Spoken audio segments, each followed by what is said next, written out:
bonjour et bienvenue. Je suis Sandrine Planck et vous écoutez Les Nouvelles Filles de la Campagne.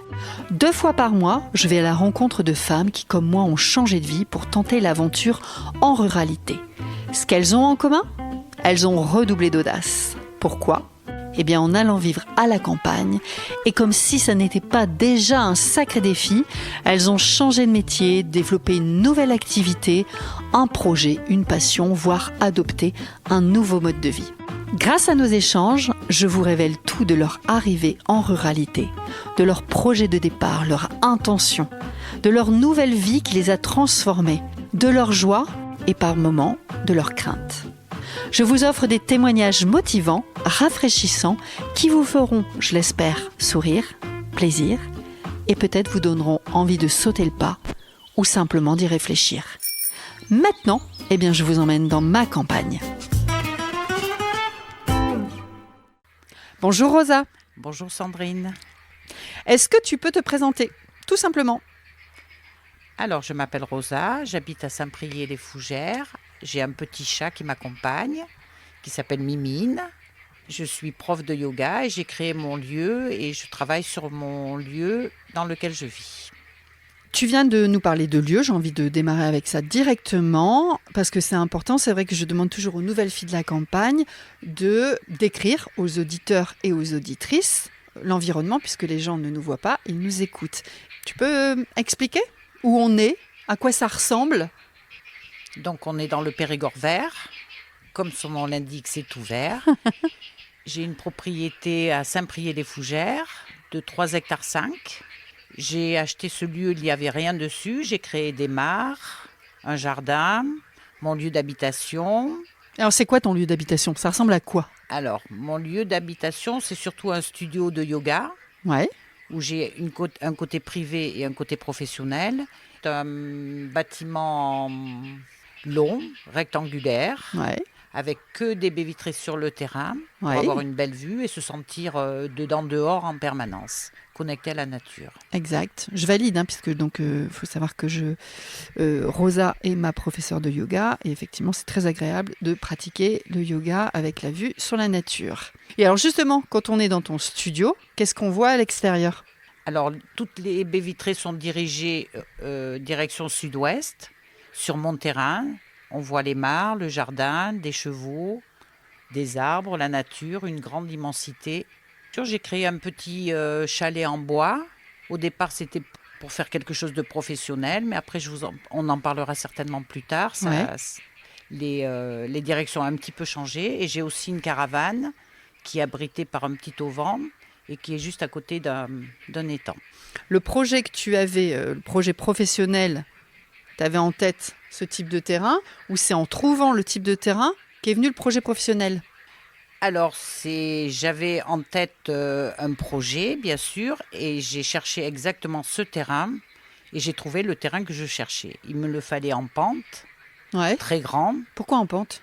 En pente pour la permaculture. D'accord. Parce que c'est très important, l'orientation du soleil et du terrain.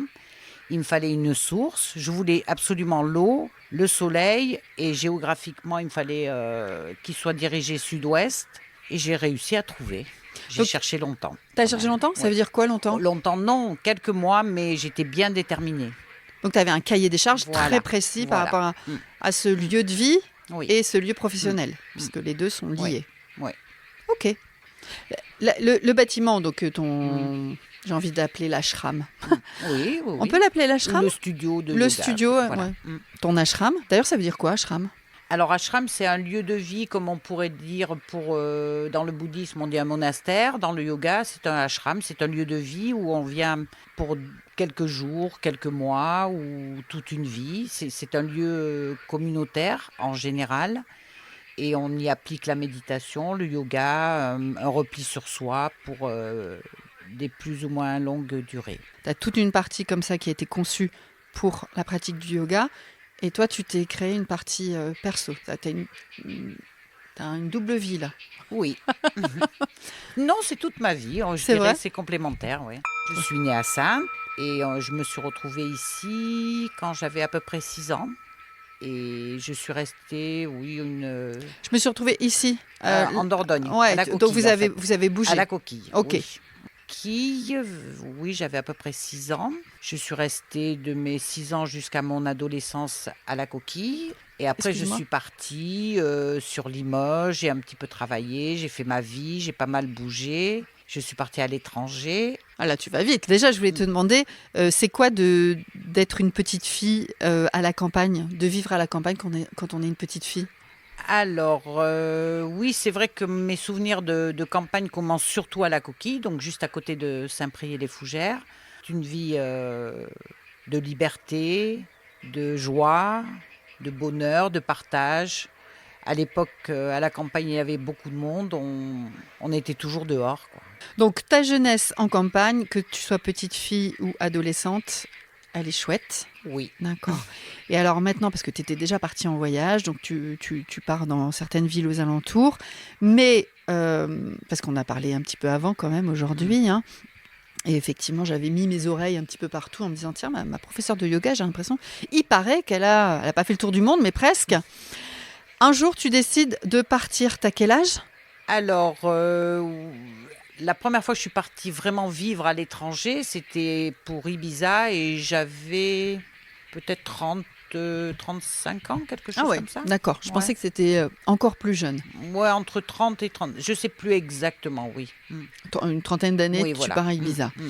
Alors, comment on passe du Périgord, du Limousin à Ibiza?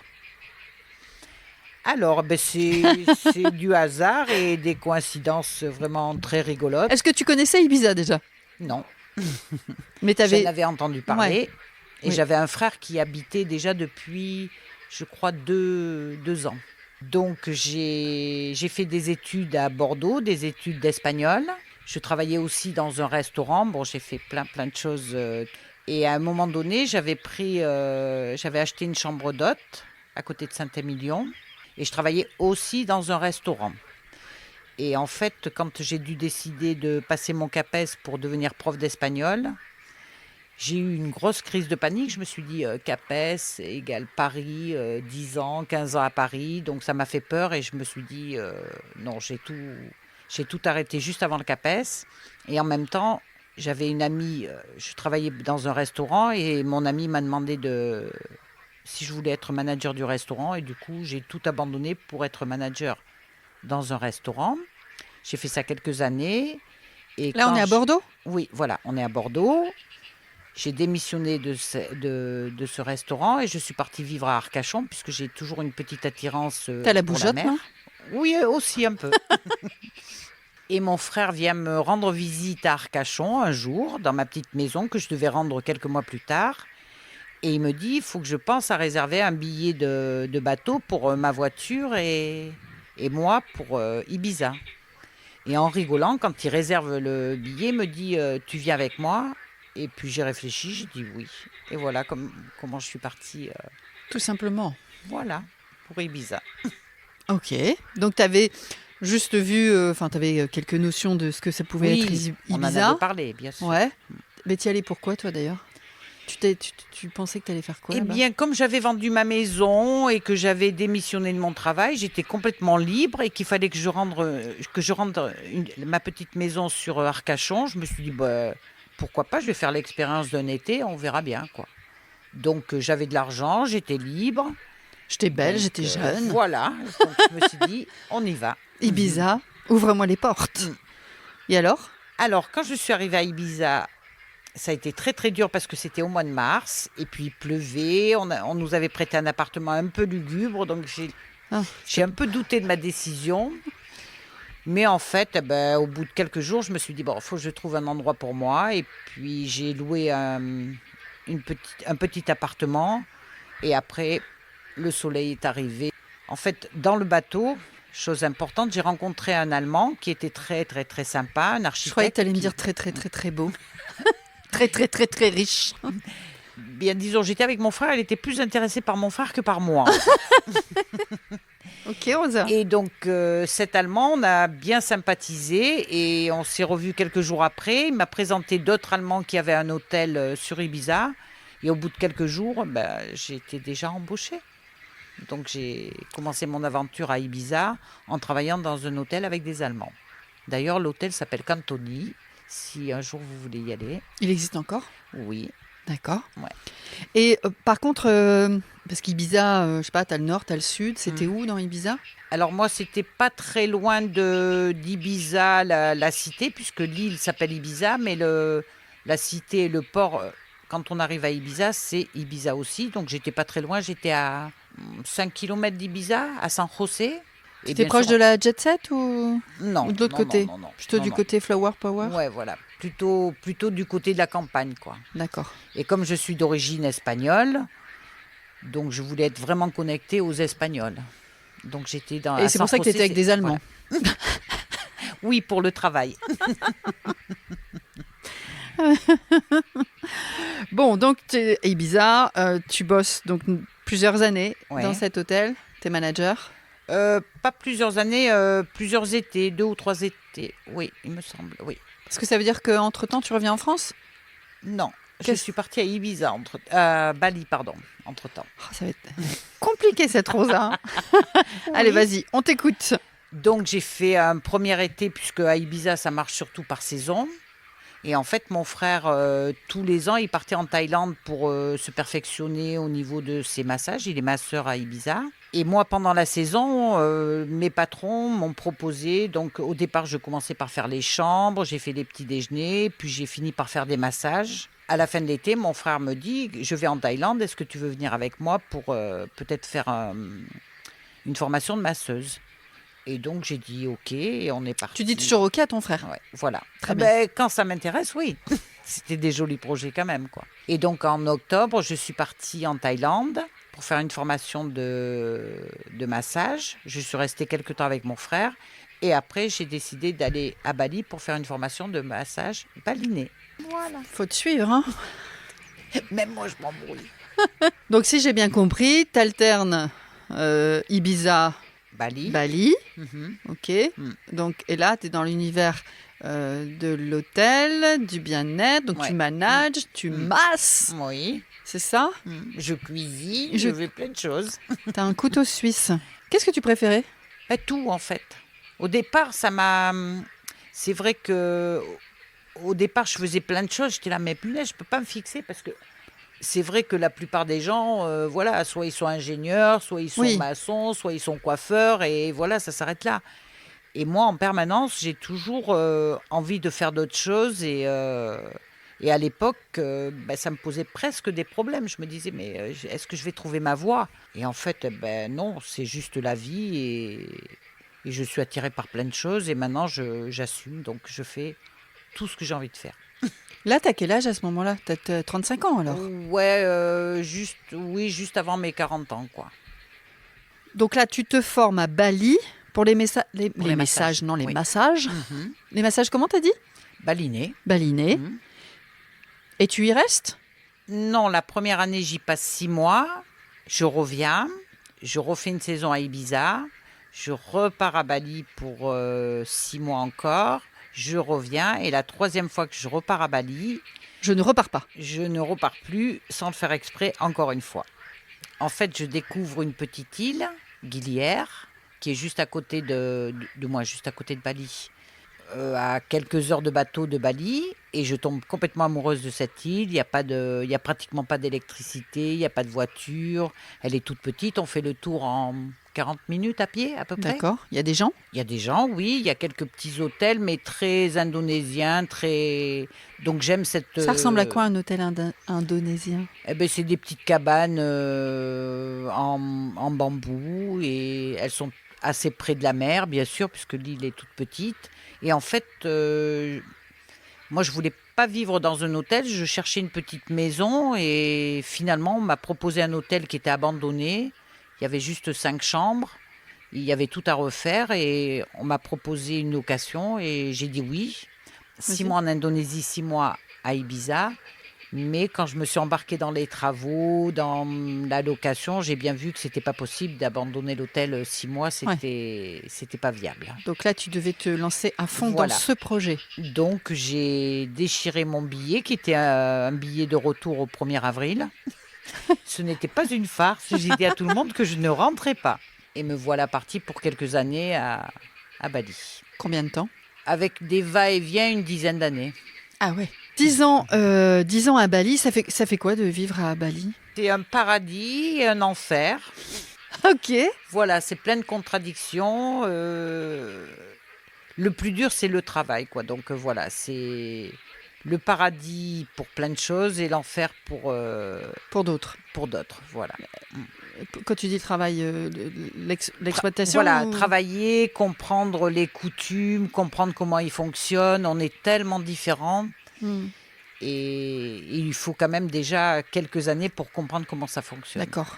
Voilà. Mais alors, pourquoi tu y es resté 10 ans finalement? Qu'est-ce qui t'a motivé? Qu'est-ce qui t'a animé à rester 10 ans Hmm. là-bas? Mais parce que c'est déjà les balinés, ils sont adorables, ils sont gentils, ils ont un côté enfantin, simple et généreux, quoi. Donc, et puis à l'époque, moi, c'était encore très sauvage, donc on pouvait trouver plein d'endroits merveilleux où, en fait, on perdait la notion du temps, quoi. Voilà.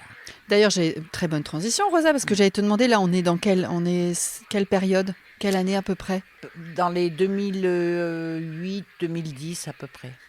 Ok, Donc il y a 16 ans, 15-16 ans, quoi. d'accord. Hmm. Ok.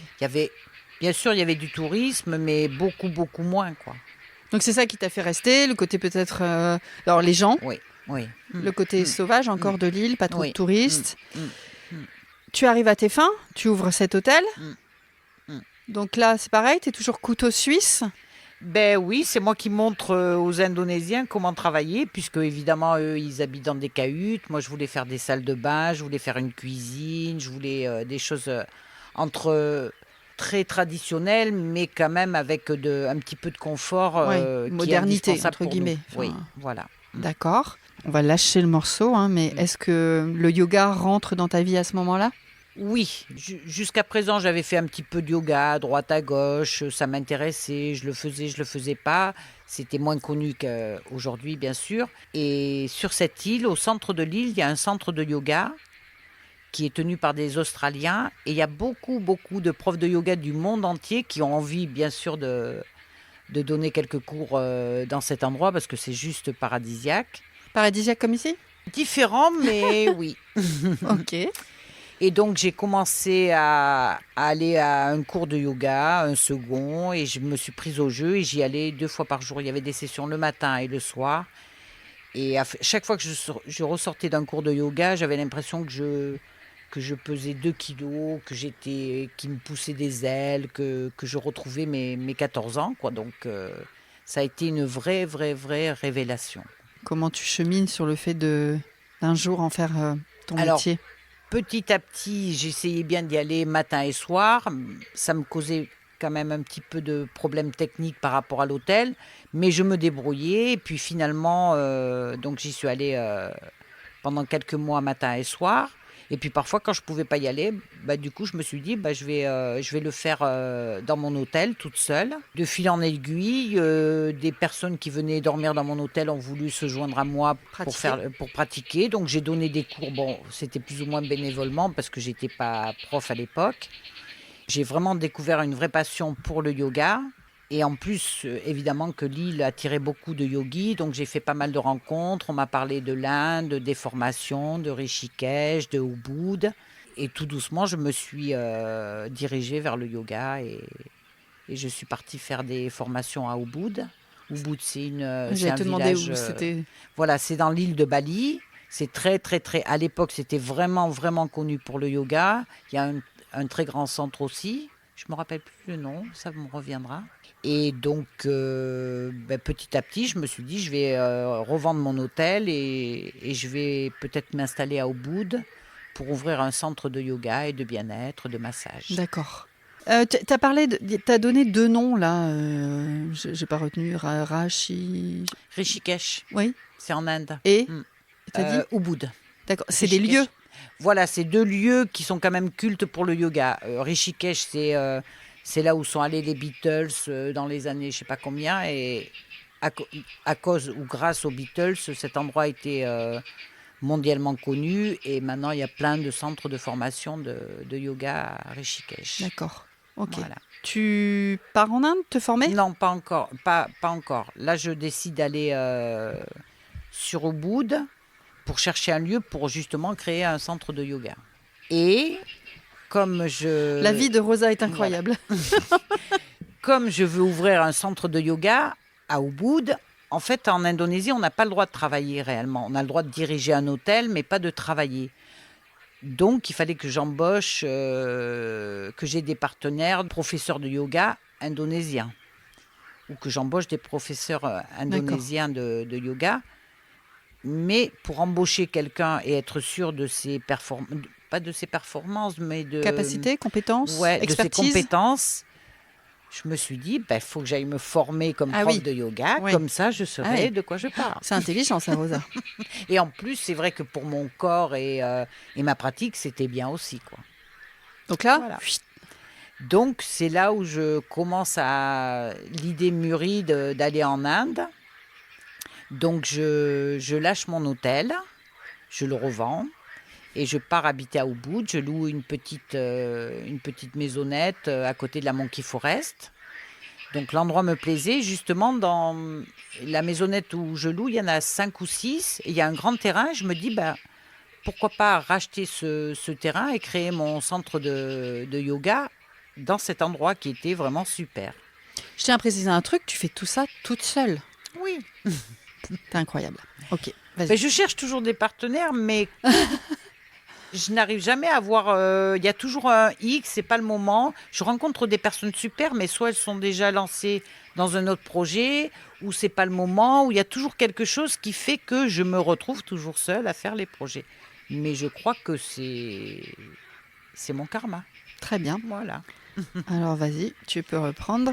Je décide donc de m'installer à Ubud. J'adore ma vie à Ubud. Il y a plein d'endroits pour pratiquer le yoga. Il y a des endroits paradisiaques pour manger aussi. C'est là que je découvre le véganisme et aussi beaucoup de cuisine crue qui m'intéresse aussi, la permaculture. Je fais un petit stage de permaculture, ce qui m'amène aussi à d'autres projets. Après, je décide donc d'aller en Inde Pour te former. pour me former. Et en même temps, j'habite à Ubud, mais je loue une villa à Sémignac. En fait, Sémignac, c'est là où quand on arrive à Bali, c'est là où tous les touristes pratiquement habitent. Très bien. Mais pourquoi tu loues une maison là alors que tu as déjà ton hôtel? Je louais, mais je louais professionnellement. Je louais pas pour moi, je louais en tant que Professionnel. Professionnel, voilà. Donc ma villa, j'avais parfois des vacanciers qui étaient. Et quand elle était vide, j'allais passer quelques jours à Sémignac pour voir des amis, pour me changer. Et donc je prenais toujours des cours tous les jours partout où j'étais. Et je décide de prendre le seul centre qui était ouvert l'après-midi quand j'étais libre, c'était un centre de yoga Ashtanga, que j'ai aucune affinité avec ce style de yoga. Je le trouve un petit peu dur et... Un peu raide. Oui, voilà. Un peu strict pour l'époque. Oui. Mais j'y vais quand même. Je me dis, c'est pas grave, il faut que je fasse un peu de tout. Et quand j'arrive dans ce centre, je rencontre une fille. Et cette fille, au départ, elle commence à me parler. Moi, j'ai pas trop envie de parler. Puis finalement, je l'écoute. On fait le cours ensemble. Et à la fin, je l'entends discuter. Et elle demande à la responsable du centre de yoga s'il cherchait quelqu'un parce qu'elle voulait donner des cours. Elle est indienne, elle voulait donner des cours de yoga. Et j'entends ça. Et je la regarde. Et puis, je lui dis, écoute, moi, je cherche des cours privés si ça t'intéresse. Et du coup, on est parti sur une aventure. Elle m'a donné des cours privés. Est-ce que c'est elle le coup de cœur amical? Voilà. Elle s'appelle Anou. Elle venait pour la première fois à Bali. Elle habite en Inde. C'était la première fois qu'elle quittait son pays. Donc, elle était un petit peu innocente et tout. Et du coup, on a carrément... rapidement, on a vécu ensemble. Donc, elle me donnait des cours matin, midi et soir. J'étais immergée dans le yoga 24 heures sur 24. Pendant quelques mois. Et après, je décide donc de partir à Rishikesh, en Inde, pour me former. Elle me donne quelques infos. C'est elle qui va te conseiller sur à la Voilà. limite la bonne formation, Voilà. le bon lieu. Elle avait les bonnes déjà personnes. travaillé à Ah oui. Rishikesh. Elle n'est pas arrivée par hasard sur ton chemin? Ah non. Et donc, prends mon billet, on reste ensemble, elle me forme à fond. Alors évidemment, moi, je veux me former plus que de raison. Et finalement, je pars en Inde faire ma formation et elle m'a rejoint en Inde aussi. Par le fait des hasards, elle a trouvé un travail à Rishikesh et moi, je faisais ma formation à Rishikesh. Donc, j'ai fait une formation de 1 mois que je n'ai pas du tout aimée. Les 200 heures, pour moi, c'était une usine à fric, quoi. On était nombreux, on était 70 personnes. Par rapport à mon niveau, j'ai rien appris. Donc, frustrée, je me suis dit, bon, je vais faire les 500 heures. En fait, au yoga... Ah, tu peux faire 200, voilà. tu peux faire un step supplémentaire 200, c'est pour donner des cours. Et 300 heures de plus, donc 500 heures de plus. Si après, au bout de quelques années de pratique, tu peux devenir formateur en prof de yoga. Ah oui, d'accord. Moi, ce n'était pas le but. C'était surtout pour apprendre plus, puisque les 300 heures, il y avait beaucoup moins de monde, c'était beaucoup plus cher, il fallait rester plus longtemps. Donc, on est passé de 70 à 10 personnes. Donc là, les 300 heures, c'était super. Suite à la formation, tu reviens dans ton hôtel? Oui, après quelques mois. Je reviens dans mon projet.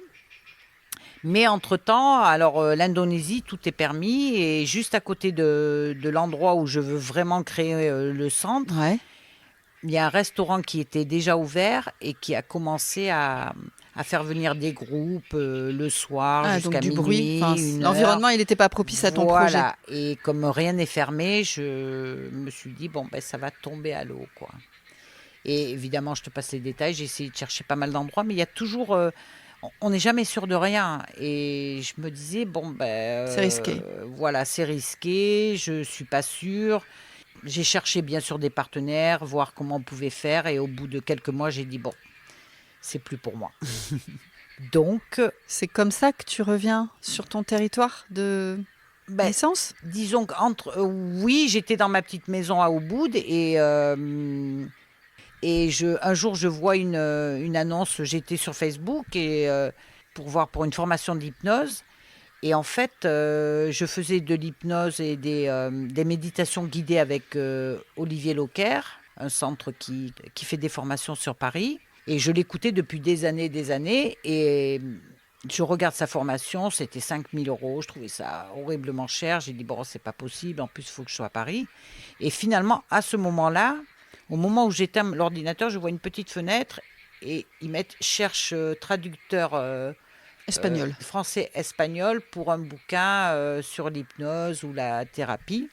Et moi, comme j'avais une formation d'espagnol, j'ai postulé. Je suis partie à Paris faire ma formation un été.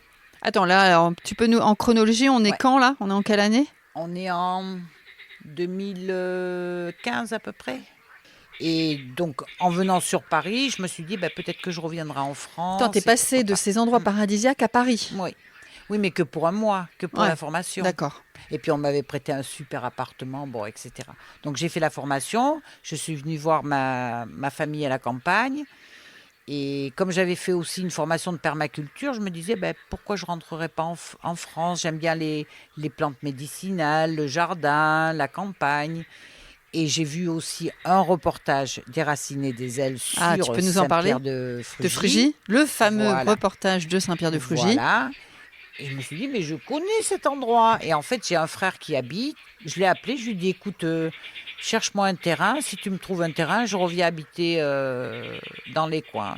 Donc, il ne m'a pas cru, il ne m'a pas cherché de terrain. Cette dimension écologique, elle se construit aussi au fil des années quand tu étais là-bas? Oui, ou est-ce que tu l'avais déjà en partant d'ici? Alors, certainement que je l'avais, mais je ne me rendais pas compte, puisque avec mes parents, ma mère a toujours fait, pas un très grand, mais toujours un petit jardin avec des animaux, toujours habité plus ou moins à la campagne. Et puis, je traînais toujours à la campagne, donc c'était vraiment... ça fait partie du mode de vie de la campagne, finalement. Voilà, c'est quand on te l'enlève que tu te rends compte qu'il te manque et que tu deviens écologique, quoi. Mais c'est vrai qu'avec la formation que j'ai faite en Indonésie sur la permaculture, quand je suis revenue ici, je me suis rendu compte que c'était important de commencer à s'y intéresser et que je me souviendrai toujours la phrase qu'a dit le formateur. L'eau, c'est de l'or. Donc, c'est comme ça que je me suis dit dans ma vie, si je veux être, pas heureuse, mais si je veux souffrir le moins possible, il faut que je me reconnecte à la nature, que j'ai un jardin, que j'ai l'eau, que je sois le plus autonome possible, quoi. Voilà. Est-ce que tu sentais aussi que c'était le moment de repasser en France ou... Oui, oui. Est-ce qu'elle te manquait, la France? Pas vraiment, c'est pas ça. Mais C'est quoi, alors? que, en fait, même s'il y a pas mal de choses qui sont compliquées en France, c'est nos codes, on les connaît. Et le problème, quand on habite à l'étranger, surtout dans des pays comme Bali, comme l'Indonésie, c'est que c'est très très dur d'avoir des papiers. Il faut sortir tous les 6 mois du territoire. On ne peut pas travailler. Même les locations, on n'est jamais dans la légalité, en fait, à 100%. Et ça, c'est... Est-ce que tu crois que c'est pas la même chose pour ceux qui arrivent ici sur le territoire? C'est long aussi pour eux d'avoir les papiers, etc. etc. Bien non sûr, bien Toi, sûr. Tu vois, quand tu me dis ça, je... Oui, c'est exact. Oui, même c'est peut-être certainement plus compliqué en France pour un étranger. Mais moi, c'était plus simple en France parce que je suis Bien française, sûr. tout simplement. Ok.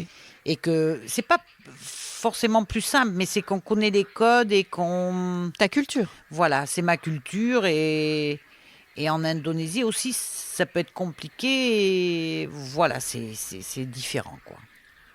Tu reviens, tu t'installes où? Est-ce que c'est c'est ici le premier projet? Oui, mais je m'installe chez mon frère à Saint-Pierre-de-Frugy et je commence à chercher des terrains et à me reconnecter un petit peu avec l'hiver parce que j'avais pas connu d'hiver Ah ouais. depuis pas mal d'années. Et Mais alors j'ai aimé en fait. Parce que Les changements de saison, peut-être, de voir des changements de saison. C'est vrai que quand on est tout le temps à Bali, on a tout le temps chaud, quoi. Donc de rentrer, d'avoir un peu froid, de plus sentir l'humidité, ça fait du bien aussi. Oui, j'ai bien aimé le premier hiver en fait passé ici.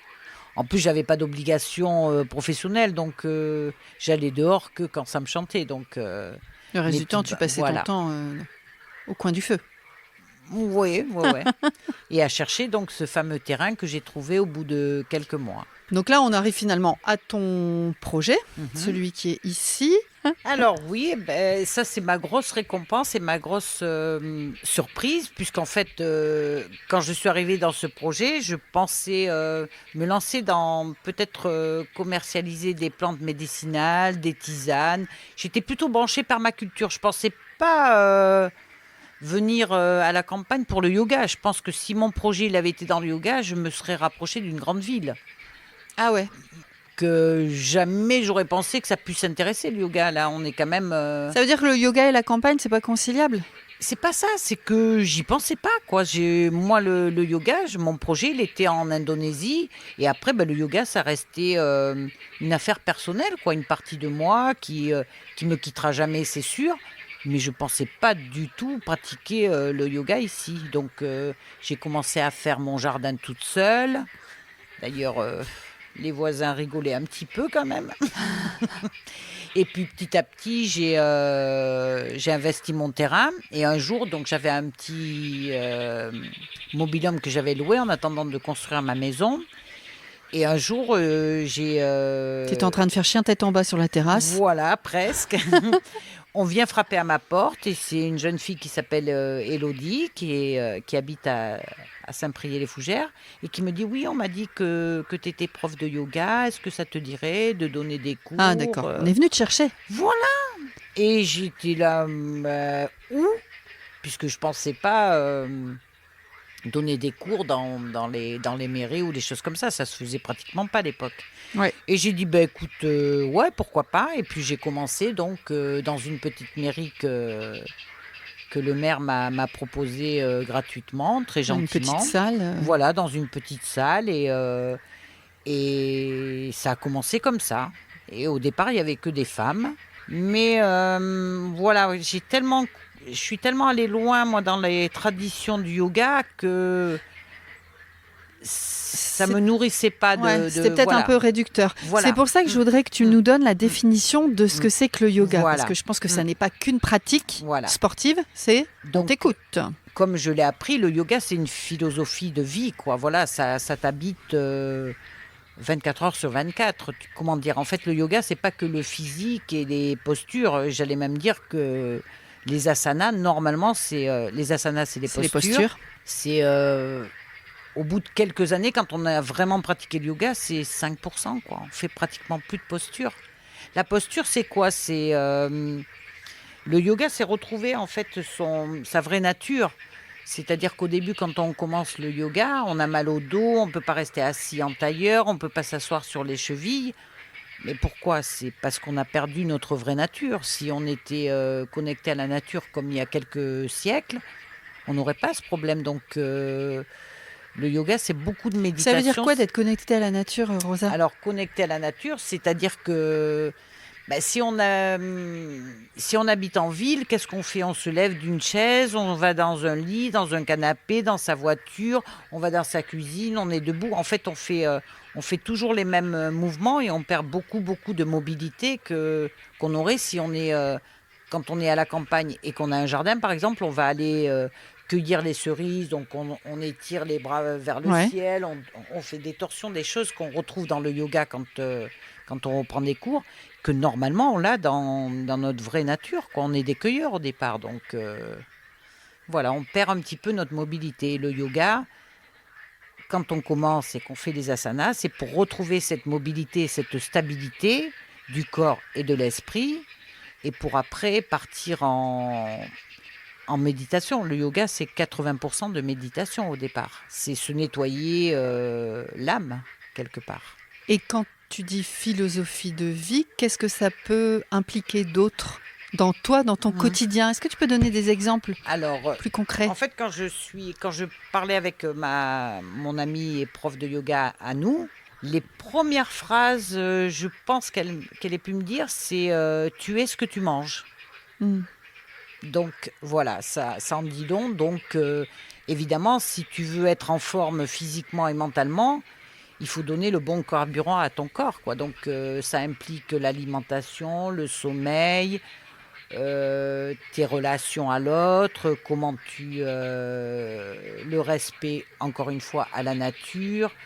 Voilà, ça englobe toute une vie, quoi. Je pense que si on veut vraiment appliquer le yoga, c'est toute la journée qu'on a en nous, quoi. Est-ce que c'est clair ? Non, si. Elle me regarde avec un œil, je vais pas dire lubrique, mais non, mais si, c'est clair. Ça peut se comprendre ce qui est devenu le yoga en Europe, parce qu'au départ, quand les premiers gourous swamis sont allés aux États-Unis, ça a commencé aux États-Unis. Ils ont voulu. On est en quelle année là ? Dans les années 60 ? 70 ? Ouais, même avant peut-être. Ouais, 50 peut-être. Ouais, aux États-Unis, ça fait quand même un bon petit moment. Oui. Et qu'est-ce qui s'est passé ? Les profs, du moins les gourous, sont arrivés aux États-Unis. Et ils se sont rendus compte, au départ, le yoga, c'est de la méditation. On est assis et on se pose, quoi. Ils se sont rendus compte que les personnes ne pouvaient pas rester, qu'elles souffraient. Donc, il fallait détourner un peu la pratique. Voilà, il a fallu plus la rendre accessible. Voilà. Et donc, pour qu'ils puissent rester assis et pouvoir profiter des bienfaits de la méditation, ils se sont mis à développer les asanas. Et évidemment, ça a un peu changé, modifié. Voilà, ça a modifié. Puis le yoga, au niveau des asanas, si on le fait quand même à un bon niveau, on se sent fort, on se sent surhumain et ça travaille un petit peu sur l'ego aussi.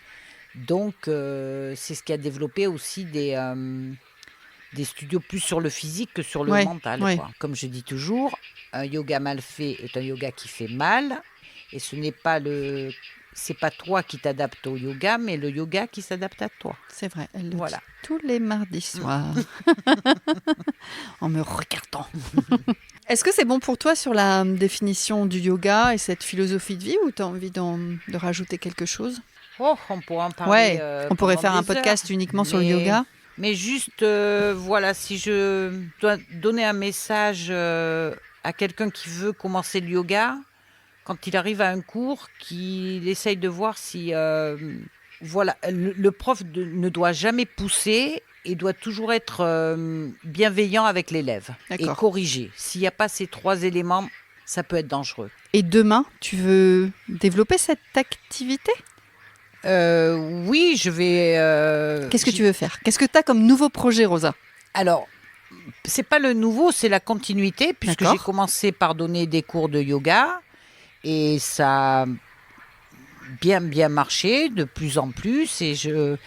Oui, tout à l'heure... Oui, parce qu'il y a cette nana qui est venue te chercher, tu es allée donner les Voilà. cours de yoga dans les communes. Et après, comment tu transites ici ? Alors, donc, quand je faisais les cours de yoga dans les salles, il fallait que je me déplace, que j'aille chercher les clés, pas les clés. Et puis, c'était des endroits impersonnels par rapport au yoga, quoi. Pour le yoga, en fait, quand on arrive chez moi, maintenant, si on a un studio de yoga vraiment spécifique, les personnes, et je pense que tu me valideras, quand on rentre dans la salle, on sent l'encens, on voit l'endroit, les tapis. C'est une salle que pour le yoga. Oui. Et donc, c'est un ancrage pour vous. Oui. Dès que vous rentrez, tac, vous mettez en mode Oui. je viens pour me faire du bien, me reposer. Une petite parenthèse dans sa vie, parfois plus ou moins dingue, quoi. Donc, D'ailleurs, je baille à chaque fois que je viens chez toi. C'est vrai, Voilà. je baille, je lâche tout. Et c'est pour ça que, en fait, au départ, je devais faire une petite maison et vivre peut-être d'agriculture. Et puis finalement, comme le yoga a beaucoup plu et que ça me plaît beaucoup d'enseigner, ce que je pensais pas, en fait, au départ. Donc, j'ai décidé de créer un lieu de vie pour le yoga. Et tout doucement, on va commencer à faire des retraites. J'en ai déjà fait quelques-unes. Ouais. Ça veut dire quoi, retraite ? Alors, de des yoga ? retraites, c'est comme son nom l'indique, se retirer un petit peu de sa vie et venir quelques jours ou quelques heures ou quelques semaines dans mon lieu pour se donner du temps pour soi, pour réfléchir ou Se remettre en forme ? Voilà, se remettre en forme ou changer peut-être son alimentation ou apprendre des choses de bien-être, la méditation, faire des massages, un lieu de vie, quoi. Ça veut dire que dans ces retraites, il n'y a pas qu'une pratique de yoga, ça veut dire que ça va Non, plus loin, ouais. ça veut dire que effectivement tu peux te faire masser. Et tu as parlé de cuisine, ça veut dire quoi ? Alors, bien sûr, puisque si on veut être en forme, bien sûr, l'alimentation est importante. Donc, moi, j'ai pris le parti de faire mon jardin pour manger mes propres légumes. J'espère un jour être autonome. Je le suis de plus en plus. Mais, Quasiment, non ?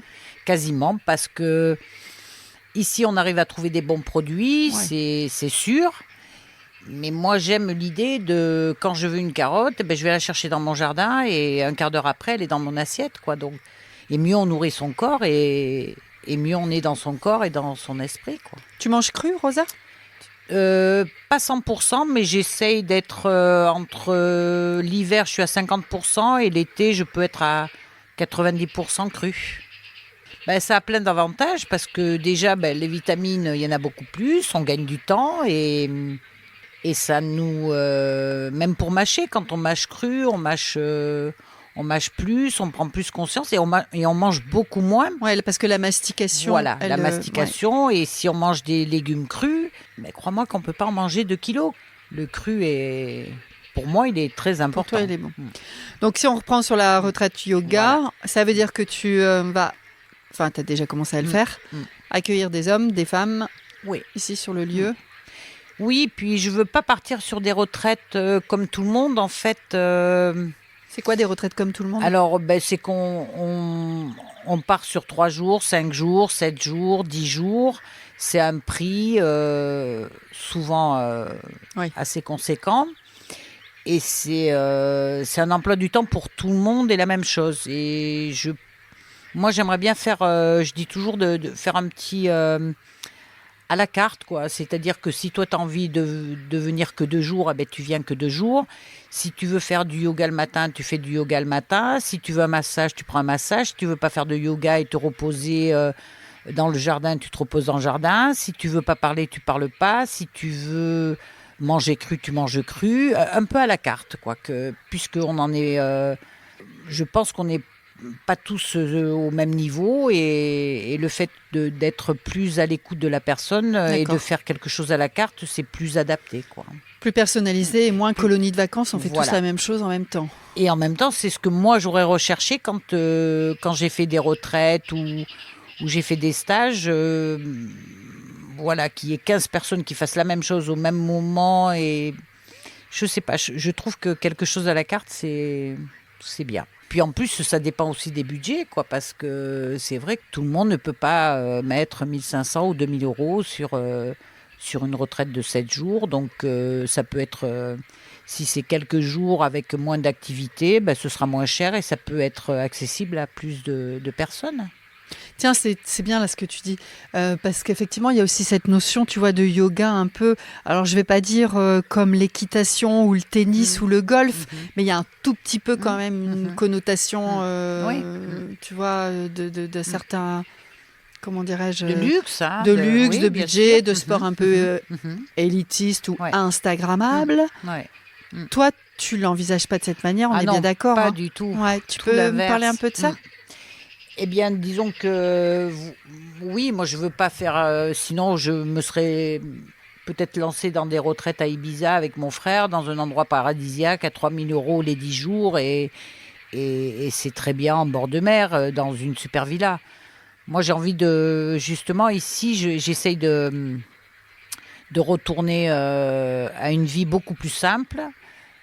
D'ailleurs, je vais te parler de la décroissance joyeuse et heureuse. Eh bien, tu vas le faire juste après, si tu veux. Vas-y. Donc, ça fait aussi partie du yoga, le détachement, d'essayer de prendre de la distance avec plein de choses et de moins consommer, parce que déjà, c'est moins compliqué. Si on habite à la campagne et qu'on consomme moins, on est moins frustré. Parfois, on dit qu'on a qu'on est loin de tout quand on est à la campagne, mais finalement, moi, ça m'a beaucoup aidé à me séparer de plein de choses superficielles, comme aller chez le coiffeur très régulièrement, chez la pédicure, m'acheter des vêtements. Dès qu'une saison change, on veut acheter plein de vêtements, plein de choses, plein de consommation. Et comme je suis loin de tout, j'ai beaucoup moins de tentations et donc ça fait une décroissance aussi heureuse parce qu'on arrive à trouver des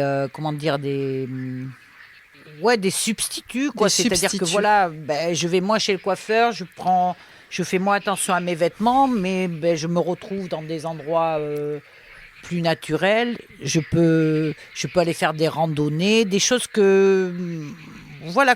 nous compensent, quoi. On perd quelque chose, mais on s'allège en même temps et on trouve quelque chose qui est parfois bien mieux. Plus riche. Plus riche, voilà. Et ça, par rapport au yoga, la philosophie que toi tu appliques dans le yoga, c'est aussi de rendre le yoga accessible à tous et à toutes. Oui, bien sûr. Et le yoga qui fait que tu te sens de mieux en mieux dans ton corps, dans ton esprit, que tu t'acceptes plus, tu simplifies ta vie et c'est bénéfique, quoi.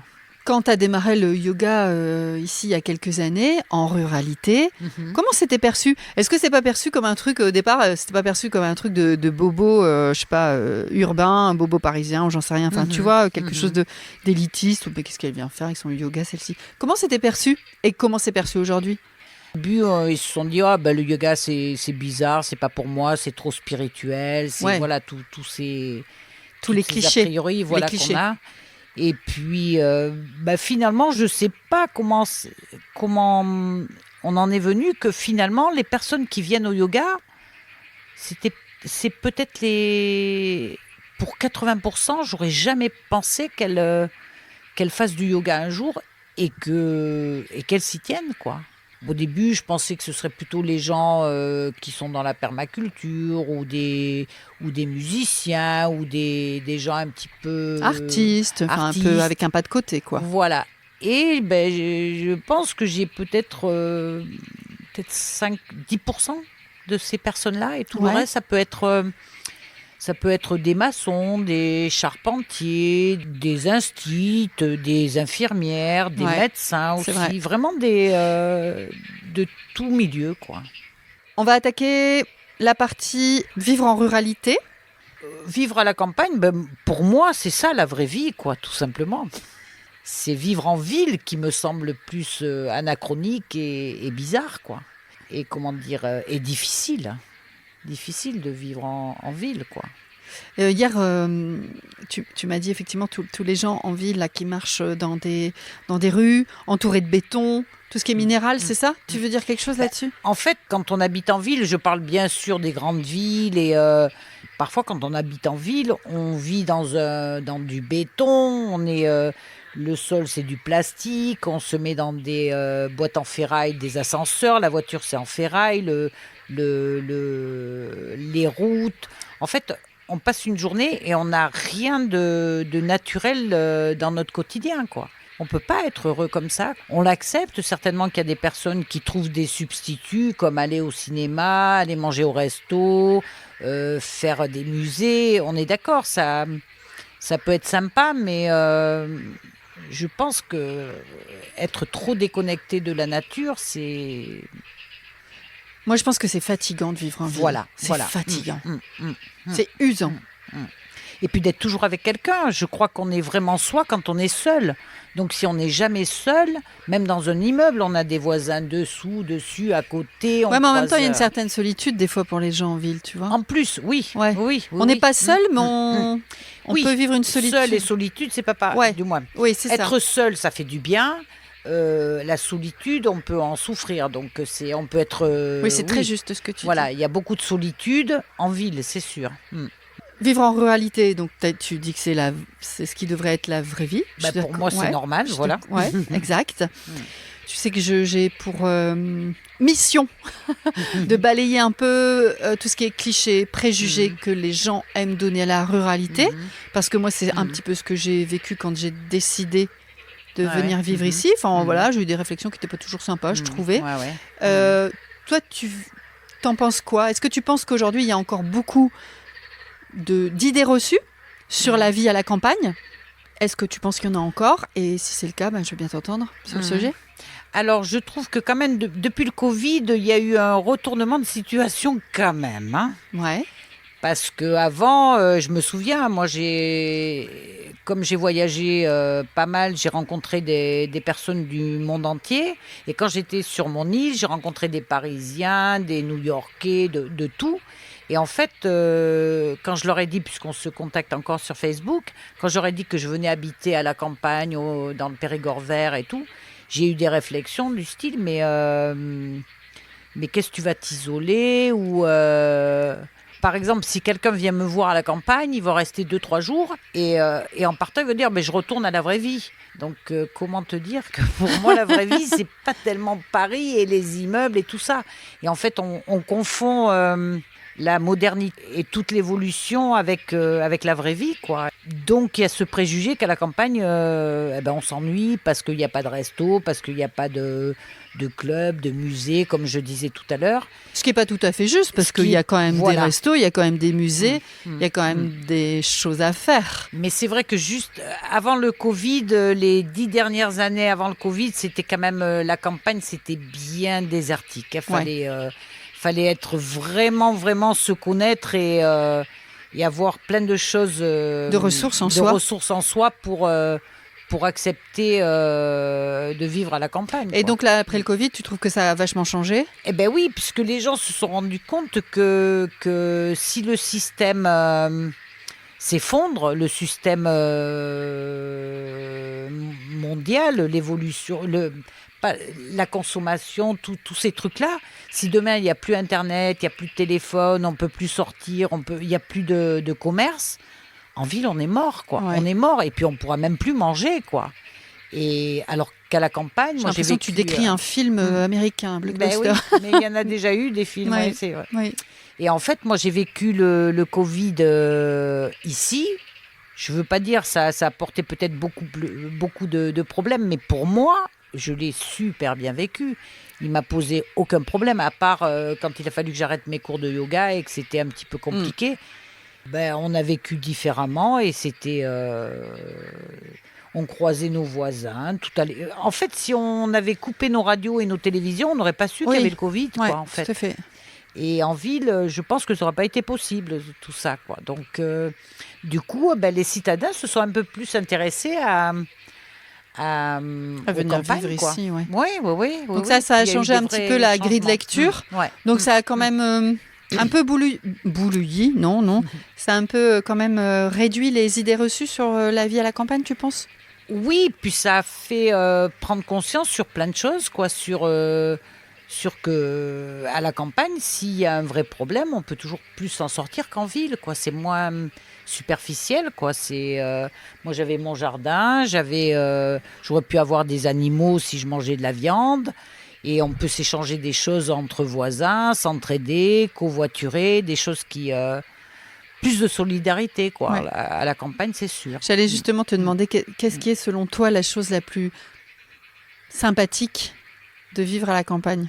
Ben justement, oui, cette solidarité. Moi, quand je suis arrivée ici, je connaissais pas trop mes voisins, mais ils avaient connu mes parents ou des choses comme ça. Mais en fait, naturellement, ils me voyaient au jardin et naturellement, ils s'arrêtaient les uns après les autres. Tu as besoin de quelque chose? Est-ce que tu as besoin du tracteur pour ça? Ou je peux te dépanner en ça? Ou parfois, même les premières années, même encore, je peux arriver sur ma terrasse et voir des cèpes sur la table ou des carottes ou des choses. Alors que c'est des personnes que je fréquente pas vraiment, c'est juste mes voisins et on boit un petit café de temps en temps, mais ils ont des cèpes en trop, ben, ils les posent sur la table. Ça, je pense que c'est quand même quelque chose qui est dû à la campagne, quoi, le partage, la solidarité et l'entraide, quoi. Est-ce que tu penses qu'il y a un bon moment pour changer de... Là, je reparle plutôt de la vie, changement de vie, changement de territoire. Est-ce que selon toi, il y a un bon moment dans la vie d'une femme pour changer de vie? Non, moi je pense que ça peut être à n'importe quel âge et Oui, quand je pense à ta vie, oui. ouais, voilà. Finalement, toi... Il y a eu plein de Ouais. changements. Mais oui. Non, ça peut être à n'importe quel âge et faut juste à un moment donné, si on se pose la question, c'est que c'est le bon moment à mon avis. Sinon, si tout va bien dans sa vie ou qu'on est à peu près calé par rapport à sa vie, on ne décide pas de changer. Donc ça peut être après un divorce, après un deuil, après une séparation ou quand les enfants sont grands et qu'ils partent de la maison, ou ça peut être à 18 ans. Non, il n'y a pas de... Il n'y a pas de règle Il n'y a pas d'âge. pour toi? Ça peut être à n'importe quel moment. Ben, on l'a bien compris avec toi. Le fait d'être revenu vivre en ruralité et d'avoir aussi finalement, alors je ne vais pas dire réaliser un rêve parce que tout s'est mis un petit peu sur ta route, sur ton chemin au fil du temps. Qu'est-ce que ça a changé en toi en tant que femme? En fait, ce qui est dans mes projets, vu que ça va, là on le raconte vite, donc on dirait que c'est très mouvementé, mais en fait ça prend des années tout ça. Ici, ça m'a pris presque 7 ans, donc je me rends pas tellement compte quand les personnes arrivent chez moi qui me disent oh là là, et t'as fait tout ça toute seule. Bon, je l'ai pas fait toute seule déjà. Ma famille m'a beaucoup aidée et beaucoup d'amis aussi. Mais comme on fait un petit peu chaque jour, on le voit pas, quoi, en fait. C'est pas comme quelqu'un qui vient tous les 3 ans et qui voit le truc, quoi. Donc on change tout doucement, mais c'est pas changer, c'est évoluer. Voilà, on évolue par rapport à notre vie, notre âge, le temps qui passe, ce qu'on fait, les rencontres et c'était pas un rêve, puisque encore une fois, moi je suis mon instinct, c'est-à-dire que si demain on me fait une proposition super, c'est pas garanti que je la suive pas, quoi. Mais c'est vrai qu'ici j'ai quand même sur une échelle de 10, je suis à 7-8, quoi, donc c'est pas mal quand même. Je suis vraiment pas mal ici, quoi. Sur une échelle de quoi? Du bonheur, d'être heureuse? Ouais, sur 10 de Satisfaction. Voilà, de satisfaction, oui, on peut dire que je suis à 7-8, ce qui est déjà pas mal, hein, quand même. Tu viens de dire un truc qui peut faire une transition. Je pensais la poser un peu plus tard, mais on va la faire. Est-ce que tu as finalement cette décision d'être ici? J'ai l'impression qu'elle n'est pas définitive. Tu viens d'y répondre un peu. Est-ce que tu te vois repartir un jour? Il y a des jours oui, et des jours non. Des jours où ça va pas, où j'ai des problèmes un peu techniques, je dis si quelqu'un passe, je vends dans la minute qui suit. Et après, je réfléchis, je me dis mais où est-ce que je peux être mieux qu'ici? Évidemment qu'il y a des endroits mieux, mais par rapport à ma situation, par rapport à mes finances, par rapport à ce que j'aime et tout. Mais oui, demain je peux être ailleurs, comme je peux rester ici. je ne suis pas sûre de moi. Est-ce que tu peux me dire ce dont tu es la plus heureuse ou la plus fière aujourd'hui? Alors fière, non, parce que je suis fière de rien. J'ai pas de mérite, j'ai les compétences que j'ai. Donc, par contre, La plus heureuse alors? la plus heureuse, je suis heureuse que mon jardin commence à ressembler à un jardin. Évidemment, tout à l'heure, tu parlais de la construction de la maison, de la salle de yoga, de tout ça. Ma prochaine étape, c'est de faire un lieu de vie de mon jardin, quoi. En fait, on peut très bien faire des tonnelles naturels, des endroits où on peut se poser dans le jardin. Je veux des petits bancs en bois tout simple un peu partout. Plein de lieux de vie dans mon jardin, quoi. Donc ça, c'est la la prochaine suite. habitation, c'est le jardin. Voilà, on crée la vie avec les fruits, les légumes. C'est ce qui me rend le plus heureuse, ça c'est sûr. C'est sûr. Si demain je devais changer ma maison contre une toute petite maison, si j'arrête le yoga, ça me pose aucun problème. Mais le jardin, voilà, faut qu'il soit magnifique. Est-ce que tu as des femmes en tête, une femme ou d'autres femmes qui pourraient prendre la place à ce micro? Alors, je pensais à Nadia, même Ouais. si elle est un petit peu... Timide? Pas timide, mais réservée plutôt que timide. Alors pourquoi Donc, Nadia? Nadia, parce qu'elle vient de Versailles. Elle était dans le social pendant quelques années et elle est partie, je crois, d'abord en Bretagne et après à la campagne, donc ici dans le Périgord vert, pour faire des ateliers de théâtre, pour tout âge, je crois d'ailleurs. Je crois qu'elle fait même elle voulait faire un petit conte berbère, elle est en projet, donc... et puis elle aime tout ce côté associatif, la campagne, la ruralité, donc je la verrai bien à ce micro si elle est d'accord. Est-ce que par rapport à tout ce que tu nous as, on a parlé de yoga, on a parlé de voyage, on a parlé de yoga, on a parlé de sobriété heureuse, on a parlé de permaculture.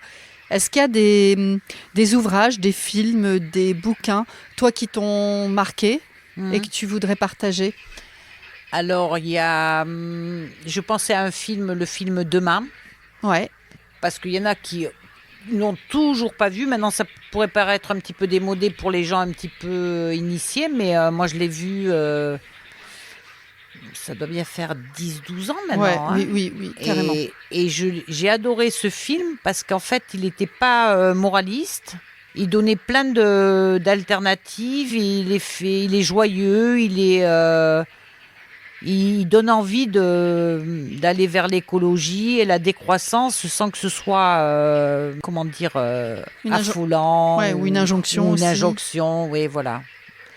Et après, il y a, pour le yoga, il y aurait le yoga pour les nuls, parce que c'est toujours très très bien écrit, c'est toujours par des très grands professionnels, donc... Merci bien. Voilà. Qu'est-ce que tu as gagné en revenant sur le territoire?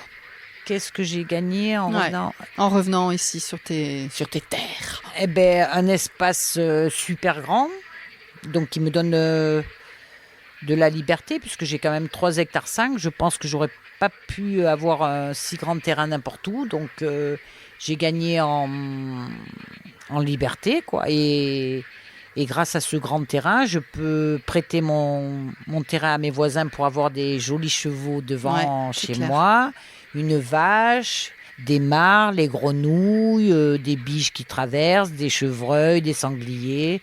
Avoir un microcosme, un petit monde autour de moi, quoi, qui me fait vivre et me sentir bien. Si demain, il y avait un de tes proches, ton environnement, ta famille, enfin peu importe, qui souhaitait changer de vie, qu'est-ce que tu pourrais lui dire? Fonce. Fonce Marcel, fonce. Voilà, fonce, mais pas trop vite, parce que c'est vrai que moi, au départ, j'avais un projet, et puis je suis allée carrément à l'opposé. C'est grâce en fait à ces chers banquiers qui n'ont pas voulu me prêter d'argent.